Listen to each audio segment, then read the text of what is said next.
right, let's take you through a story from Bengaluru. Bengaluru, India's tech capital, a global city powered by some of the most educated, innovative minds in the world, home to the world's largest number of billionaires. But a story from this very city is now raising a big question. Are we moving forward or backward in time? A bachelor living in Bengaluru apartment was handed a 5,000 invoice, a fine basically, by his residential society. And his offense was that he brought or welcomed two girls to his home and they stayed over at his place for the night.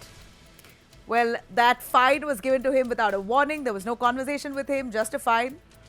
Plain and simple. You fill it for that crime. He posted his experience online, calling it unfair treatment of bachelors in a society that's supposed to be advanced. And that post has ignited a debate because for families in the same building, no such restrictions. Same rent, same maintenance, same society, but different rules. Families can have whoever they want to stay with them, but bachelors or singles can't have people over. Now, his flatmate even paid the fine without checking the reason or rather going into an argument to why. And this isn't an isolated case. Across India, young renters, single professionals, students and workforce that keeps citing such problems. This is a problem that seems to be gripping multiple parts of the country, not just Bengaluru, but the least we expected was for a Bengaluru society to be doing something like this. Judgment replaces respect. Assumptions replace rights. Here's the big question. Can a housing society decide who you can or cannot invite to your house and whether they stay or not? How is it their problem? When you are a lawful tenant, you are paying your dues and there's no disturbance that you are creating, then what is the crime? Legal experts are quite clear. Societies cannot enforce such rules that violate privacy. Bachelors cannot be discriminated against. Overnight guests are not illegal. What happens inside a home is protected by law. So where does this really end? Who gets to set the moral code here? Should housing associations act like private police? In a progressive city like Bengaluru, built on freedom and young people with ambitions and talent and whatnot, this kind of gatekeeping is not welcome. Let me bring in our guest for a little more clarity on this moral policing. Veena Mohit Kumar, member RWA Bengaluru and owner of Agastya Chambers. We also have KV Dhananjay, senior advocate of the Karnataka High Court and Supreme Court joining us. Thanks very much. Let me start with KV Dhananjay. Sir, your take on the legal options that these people have to approach court. Like how can you say who you can invite home and who you can't? As a lawful tenant, you have all the liberty as long as you're not creating trouble to the society that you're living in. Well, it so happens that the law has not caught up fully on this. So it's really very difficult to say what would happen if the individual here would go to a civil court and would sue the society concerned. Let's start with the rule itself. Is that meant to be a deterrent or how does it work? Is it like this man, these boys can bring girls 2 more times and the third time they will be banished from the society? Nobody knows. So these are rules that this body apparently seems to enjoy a majority for these rules, and fact of the matter is the boys have not protested and they have paid. And that is where I think the difficulty comes in. And the law on this area has not caught up too well. So it's nearly impossible to say how a civil court would decide. Let's assume for a moment that these boys will take this matter to the civil court. There is every likelihood that the civil court would say, let's find out what the majority in your housing society would say to this. Now, if the majority in the housing society would say that we do not approve of boys bringing in girls in the night and the girls staying over, then a civil court may very well say that, look, you have chosen to get into a community where this happens to be the more, this happens to be their view. So the court would not want to impose its own, particularly because we don't have something like a statute. We don't have a city code. There is no law made by the lawmakers, either for the state of Karnataka or for that matter, the Bangalore Municipal Corporation, now the GBA, not having come out with some kind of a code of its own. So this therefore becomes this gray area. And if you want my opinion would be that what happened here was wrong, was bad, because the housing society at some level, I think, is being so very crude. What if it were not 2 girls, but then 2 boys? So then they are okay with banishing heterosexual relationship, but they're okay with I was just about to say, what if there were 2 boys? That would not have attracted a fine. And importantly, families, who if you're really judging, then you know there's no limit to judging, right? Families, a husband and wife can call guests and not be fined. So again, now it's important to get all of this housing society If only members they haven't together. heard of couple swapping.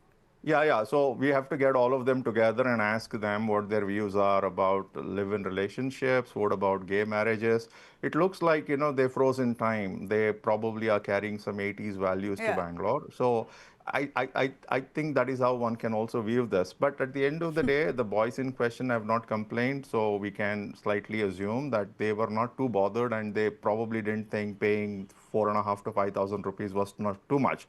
So let's just No, hope because that they no, are no, punished sir. again, maybe a months, No, because people have to stand I up for would their say, rights.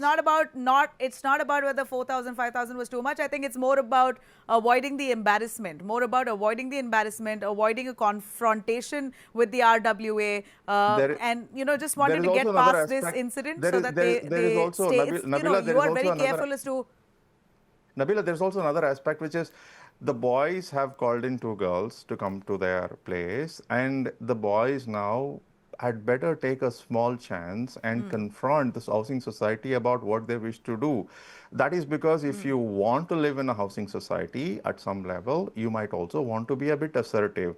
It's not that they need to say what they will do with the girls. It could just be that they all sit together over a study and then spend the night studying. So it's not about that. It's about the boys having to be a bit assertive, because all legal rights require those who are affected to be a bit assertive. They don't have to be too assertive. That's important.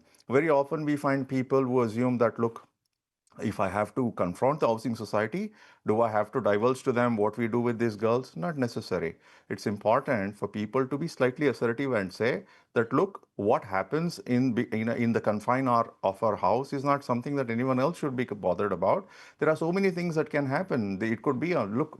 We know. I mean, I've seen what happens in the film industry. People get together, nothing happens. There is no body contact at all. They just sit. They have meeting of minds. They write stories, and then they just leave in the morning and then go home.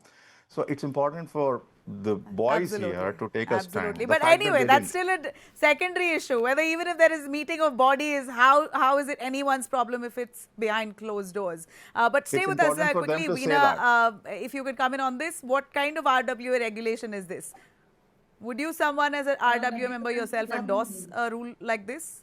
Thanks for having me, Nabila. And I am extremely shocked. Being a mother of a teenager, this certainly disturbs me a lot because all my life I have taught my daughter not to be scared of these things and, to be very, very honest, everything that she needs to unlearn about whatever the society is teaching her about the boys, girls, everything. But what is more shocking is these societies who are acting like mini governments, even the normal life they have turned into a misbehavior or an invoice.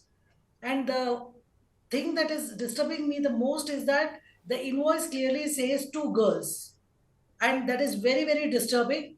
And I would condemn it very strongly because if this is what my daughter is going to get into, I don't know what kind of societies she wants to go into. She will be definitely scared and make more mistakes. Like Mr. Dharanjay was mentioning, these people should come out and be a little assertive and ask why. I am telling my daughter, I'm teaching my daughter the same thing, and today the entire RWA is scared. We are actually thinking like, are they scared of the genders or are they scared of just the intrusion? This is not about the girls overstaying, it's about societies being terrified of the liability, not because they want to intrude, just because they are scared, of becoming responsible for anything that could have happened or that might have happened. So we are only seeing that, the kids Correct. are scared. We're only seeing that the kids are, scared of the embarrassment, or the kids are scared of whatever they have to go through after this, or possibly, eviction from the house.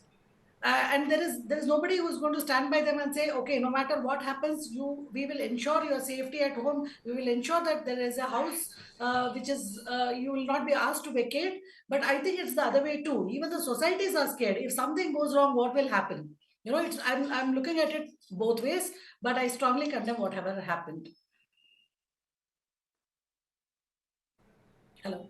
Right, right. Thank you very much. Thank you very much, Veena and K. Vidhananjay, for joining us on this. Well, what I learned here is be assertive, assert your rights as a lawful tenant. What was done to you is not criminal. What was given to you as a fine was criminal.